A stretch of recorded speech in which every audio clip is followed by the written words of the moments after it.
Hello and welcome to Marvel Character Talk. If you like this video, please like, subscribe, and hit that notification bell.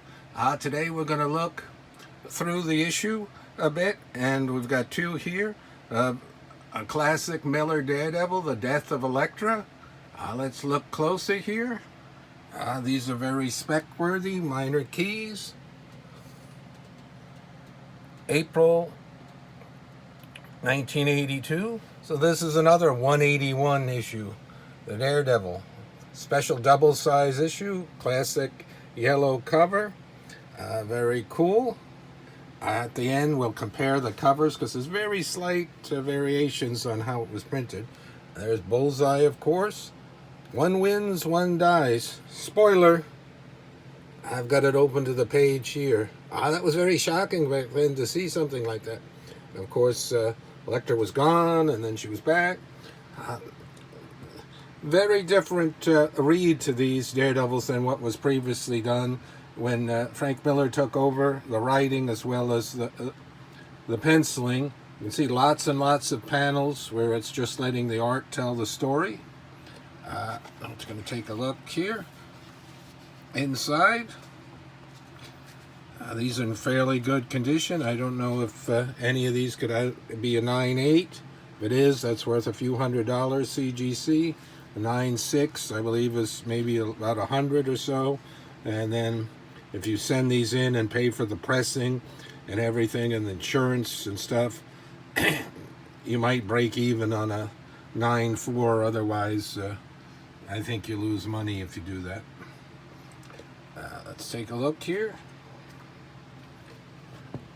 Classic Frank Miller, and then Klaus Janson. He not only did the inks, but he did the coloring, so it was very much a collaboration. And then when Frank Miller stopped drawing it, but he was still writing it, Klaus took over the penciling, inking, and coloring. I take a quick look through the pages. All through this whole storyline with when Miller started, there was a lot of Kingpin and Bullseye. Look at this picture. This is all new stuff, very different. This comic in a few more months, next year, it's going to be 40 years old. And of course we got the Marvel Netflix. They were just introducing the Bullseye by the 3rd season, and then it was canceled. But who knows what'll come now. We're going to hopefully get Matt Murdock in the MCU, and we'll eventually get the Kingpin and the Bullseye all over again in either Disney series and or movies. So that'll be good stuff. Lots of action. Always surprised that these went up in price very quickly way back when, and then they kind of just hung in there compared to other things. It's been 40 years and they still never skyrocketed the Miller run. I mean, there were a lot of them printed, but not quite as much as in the late 80s and early 90s. And then I think part of it is they've been reprinted in so many trade paperbacks and so forth that a lot of folks just don't get the original copies. Look at how very atmospheric. Like I said, Klaus Janson is contributing a lot to that with his inks and the coloring.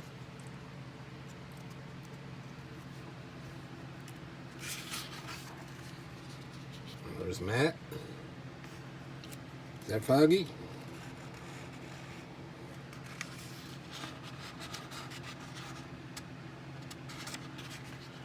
There's finally Elektra, and then throughout here, and they had him a little bit in the Netflix series, the Turk, would always have to get information, and he always had to get roughed up a little bit. Yeah, so compared to the art at the time, this was a lot different. I haven't reread these since, so I don't remember the details of the story. All I know is, it was a big thing, so I had to get the back issues, and then by this time I was buying them monthly, and on this one I have a few of them, let's just say that. Hold on to these things for 40 years, folks, and you can see if you can sell them then. There he is. Kingpin. Bullseye. Oh, look at that. Very cinematic.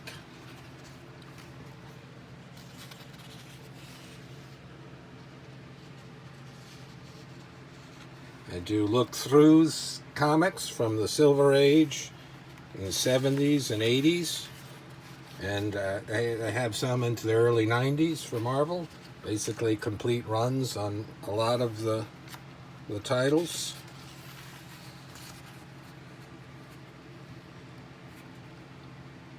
Once a Marvel fan, always a Marvel fan. Marvel! Look at that.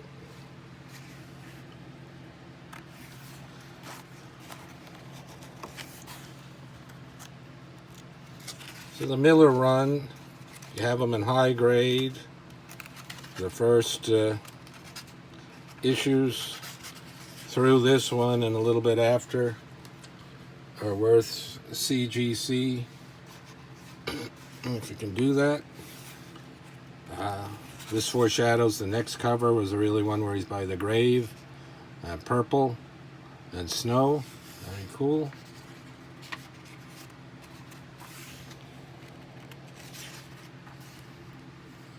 There he is.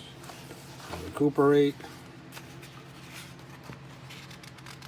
Devil's Advocate. And the last is just an ad.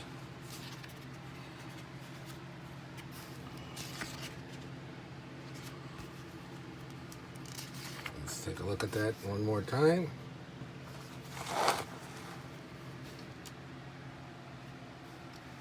Let's look at the cover. And what they're saying about the printing. See on here, they probably say, oh, that's something. See that? And it's not there. That's not a smudge on here. That's part of the printing process that went awry.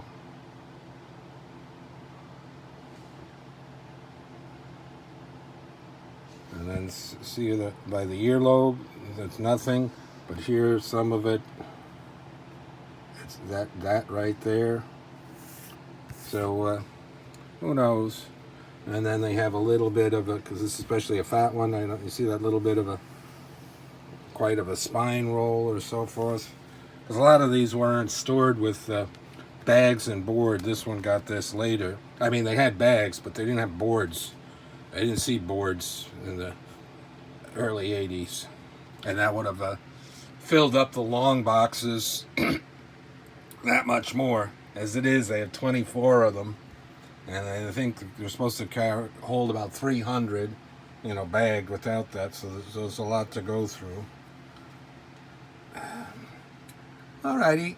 That's a look through a very key issue, a classic issue. Great cover. Recommend the issue if you've never read these. They're very good. Until next time, more Marvel character talk. Thanks for liking, subscribing, and hitting that notification bell. Thank you.